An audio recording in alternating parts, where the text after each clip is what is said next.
Daniel Carter pulled his old sedan into the company parking lot just before sunrise. The car was scratched, the paint was faded, and one of the windows had a small crack. But it still ran. And that was enough for Daniel. He was a single dad raising his 8-year-old daughter, Lily, and he had never cared much about expensive things. That morning, he had an important meeting. As Daniel stepped out of the car, a woman named Vanessa walked past with her designer handbag. She stopped and stared. "Is that your car?" Daniel smiled politely. "Yes." Vanessa laughed. "You actually drove that here?" "I did." She looked at the scratches. "I'd be embarrassed." Daniel closed the car door. "It gets me where I need to go." Vanessa shook her head. "Some people really don't know when it's time to upgrade." Daniel didn't respond. He simply picked up his briefcase. Then Vanessa noticed the faded child safety sticker on the rear window. "You have a kid too?" "Yes, my daughter." She laughed. "Maybe spend less money on toys and more on a decent car." Daniel looked at her calmly. "My daughter has everything she needs." Vanessa shrugged. "Whatever makes you feel better." She walked toward the building. Daniel followed quietly. Neither of them noticed the black Ferrari entering the parking lot. It stopped directly beside them. A sharply dressed executive stepped out. He immediately recognized Daniel. "Chairman!" Daniel turned. The executive hurried toward him. "Mr. Carter, I've been trying to reach you." Vanessa stopped walking. Daniel smiled. "Good morning, Marcus." Marcus looked at the old sedan. "Still driving this?" Daniel laughed. "It still works." Marcus shook his head. "You're unbelievable." Vanessa slowly turned around. "Chairman?" Marcus looked confused. "Yes." He pointed toward Daniel. "Our chairman." Vanessa's face changed instantly. Daniel was the chairman of the entire company, the company she had been trying to impress for months, the man who owned the controlling shares, and the man she had just mocked for driving an old car. Marcus continued. "We've been waiting for you to approve the acquisition." Daniel nodded. "Let's discuss it upstairs." Vanessa stood frozen. Daniel noticed her. "Are you okay?" She swallowed. "Yes." Marcus looked at her. "Do you know Mr. Carter?" Vanessa couldn't answer. Daniel smiled. "We've met." Then he walked inside. Vanessa followed nervously. In the conference room, Daniel sat at the head of the table. Executives gathered around him. Vanessa sat quietly near the end. The meeting began.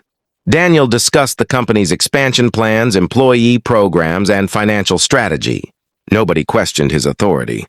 After the meeting, Vanessa approached him. "Mr. Carter." Daniel looked up.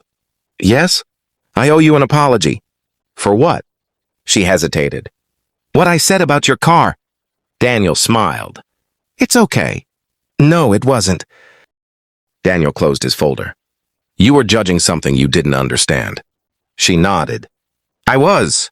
Daniel looked at her. "But there's something you should know." "What?" "I could afford any car I wanted." Vanessa looked embarrassed.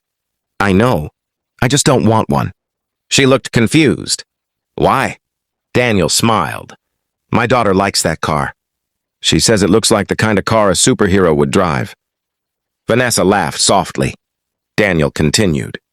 "She doesn't care how much it costs. She cares that it gets us home." Vanessa lowered her eyes. "I understand." Daniel stood. "Good." But he wasn't finished. "There's another lesson." She looked at him. "People shouldn't need a Ferrari, a title, or $1 million watch before they deserve respect." Vanessa nodded. "You're right." Daniel didn't punish her. He didn't embarrass her in front of the executives. Instead, he gave her a chance to learn. Months passed. Vanessa changed. She began treating junior employees with more respect. She stopped commenting on people's clothes. She even organized a company program that rewarded employees for community service rather than appearances. One afternoon, Daniel walked into the parking lot. His old sedan was still there. Vanessa approached him. "You still have it?" Daniel smiled. "Of course." She laughed. "I think I finally understand." "Understand what?" "You weren't driving an old car because you couldn't afford a better one." Daniel opened the door. "You're right. You were driving it because you didn't need to prove anything." Daniel nodded. "Exactly." His phone rang. It was Lily. Dad, are you coming home?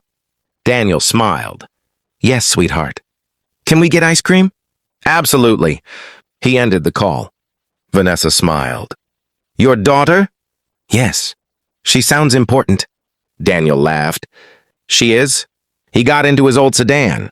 Before driving away, he looked at Vanessa. Take care. You too, Chairman. Daniel smiled and drove off. Behind him, the Ferrari remained parked beside the company entrance. The expensive car attracted attention. The old sedan didn't, but Daniel didn't care. He had learned long ago that true success wasn't about what people saw in your driveway. It was about the people waiting for you when you got home. And Vanessa never forgot the day she mocked a single dad's old car, only to discover that the quiet man she had judged was the chairman who could have bought the entire parking lot. The lesson was simple. Never measure someone's worth by what they drive. You may be judging the person who owns the road you're standing on.